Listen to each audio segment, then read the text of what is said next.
Hello everyone, আসসালামু আলাইকুম। Welcome to my kitchen. শুধু ডিম দিয়ে রোল তৈরি করব আজকে।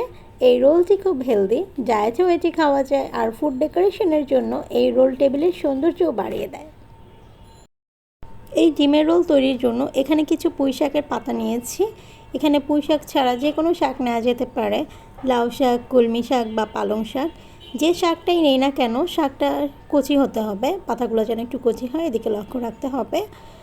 বা ধনে পাতা দিয়েও এটি করা যায়। প্রথমে শাকগুলোকে আমি কেটে নিচ্ছি। এটাকে বেশ মিহি কুচি করে কাটতে হবে, খুব চিকন চিকন করে শাকগুলোকে একটু কেটে নিচ্ছি। শাকগুলো যতটা চিকন করে কাটবো তত তাড়াতাড়ি সিদ্ধ হবে। শাকগুলো কাটা হয়ে গেছে।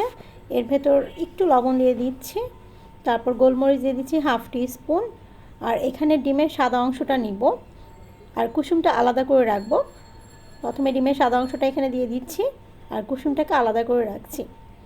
এভাবে আরেকটা ডিমের সাদা অংশ এখানে দিয়ে দিচ্ছি শাকের ভেতর, আর কুসুমটা আলাদা করে রেখে দিচ্ছি। শাকের ভেতর ডিমের সাদা অংশটাকে ভালোভাবে মিশিয়ে নিব। একটা হ্যান্ড উইস্কের সাহায্যে এটাকে মিশিয়ে নিচ্ছি। তারপর ডিমের কুসুমের ভেতর একটু লবণ দিয়ে এটাও মিশিয়ে রেখে দিব। চুলায় ঘি ব্রাশ করে নিচ্ছি। এখানে ঘির পরিবর্তে তেল ব্রাশ করে নিলেও হবে। তারপর শাকের যে ব্যাটারটা রেখেছিলাম ডিম মিক্সড করে, এটা এখানে ঢেলে দিচ্ছি। শাকের পাতাগুলো খুব ভালোভাবে সিদ্ধ হওয়ার জন্য একদম লো হিটে এটাকে রান্না করে নিব। চুলার আঁচ একদমই বাড়ানো যাবে না। লো হিটে বেশ কিছুক্ষণ রেখে আমি এটাকে ঢেকে সিদ্ধ করে নিব। শাক ভালোভাবে যদি সেদ্ধ না হয় তাহলে কাঁচা একটা গন্ধ করবে। এর উপর দিয়ে কিছুটা কাঁচামরিচ দিয়ে দিচ্ছি একটু ঝালের জন্য। তারপর এটাকে রোল করে নিব।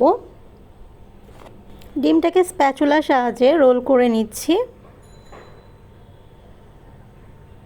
এখানে দুইটা রোল হবে।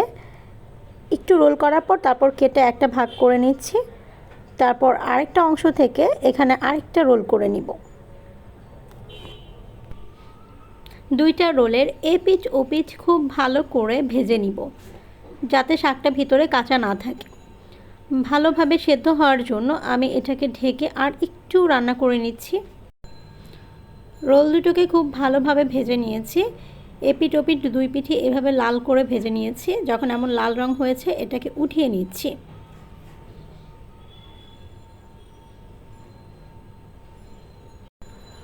তারপর আবার ফ্রাইং প্যানে একটু ঘি ব্রাশ করে নিচ্ছি। ঘি ব্রাশ করার পর এর ভেতর ডিমের কুসুম দুইটা দিয়ে দিচ্ছি। কুসুম দুইটা দেওয়ার পর একটু ছড়িয়ে দিব ফ্রাইং প্যানের উপর। এখানেও চুলার আঁচটা একদম লোতেই থাকবে, চুলার আঁচ বাড়ানো যাবে না, ধীরে ধীরে সেদ্ধ হবে ডিমটা।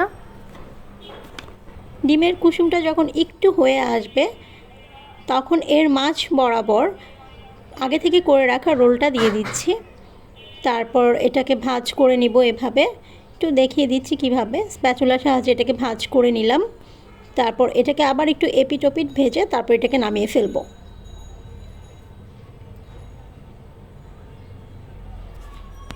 তৈরি হয়ে গেল এগ রোল। একটু কেটে দেখাচ্ছি কেমন ভেতরটা।